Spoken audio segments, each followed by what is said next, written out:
Today I'm going to inform y'all on the effects of drunk driving and how we can prevent it. Have any of y'all ever been affected by a drunk driver? Yes, I've been run off the road before by a drunk driver. Yes, I have. Yes.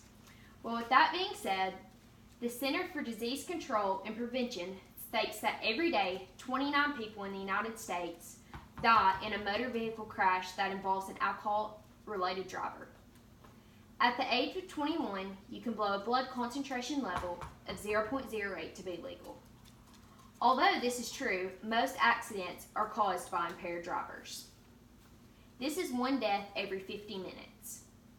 WHNT News stated in December that Alabama ranks number 5 in the nation for the number of drunk driving related deaths in 2017. The reason alcohol causes so many deaths is because 30 seconds after your first sip, alcohol races into your brain, slows down the chemicals and pathways that your brain cells use to send messages. That alters your mood, slows your reflexes, and throws off your balance. You also can't think straight, which you may not recall later because you struggle to store things in your long-term memory. This is the reason driving under the influence causes people to make careless decisions and causes so many deaths a year. A driver with a blood concentration level of 0.10 or greater is 7 times more likely to be involved in a fatal vehicle crash than a driver who has not consumed alcohol. A driver with an alcohol concentration level of 0.15 or greater is about 25 times more likely. This shows the more alcohol consumed, the higher risk of wrecking. An article called Very Well Minds states that despite all the warning, public awarenesses, and educational programs and stiffer penalties for violations, people will still get behind the wheel of their vehicles while intoxicated.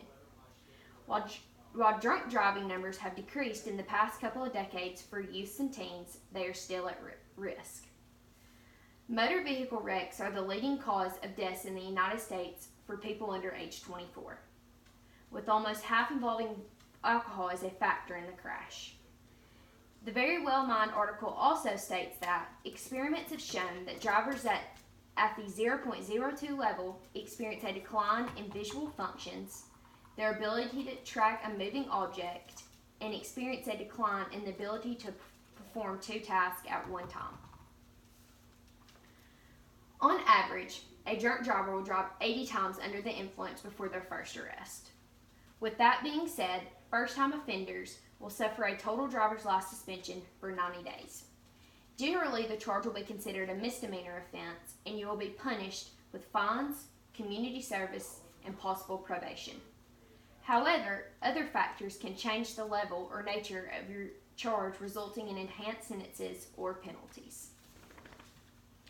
According to Alabama drunk driving laws, a person who commits a second DUI within 5 years of the first offense faces imprisonment, which may include hard labor up to 1 year. The fines can range from $1,100 to $5,100. The driver's license revocation period is up to a year.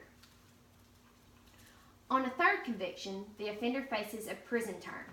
The imprisonment sentence should be no less than 60 days. The fine ranges from $2,100 to $10,100. The driver's license revocation period is 3 years. On a fourth conviction, the offender faces a prison term of 1 year and 1 day to 10 years. The fine ranges from $4,100 to $10,100. The driver's license revocation period is 5 years.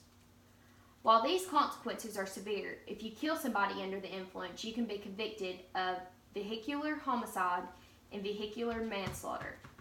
These consequences vary according to criminal record and severity of your BAC. Every judge treats it different, but you will be punished on the severity of your case. To help reduce the number of deaths caused by drunk driving, we can make sure you have a designated driver if you know you will be drinking. You can ask a friend to stay at their place so you don't have to drive. Hold off to drink until you know you have a sober driver or a safe place to stay.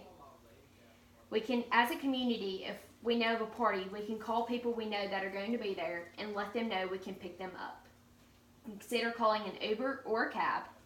Whatever you do, do not get behind the wheel if you've been drinking or driving. Think of others around you and not just yourself.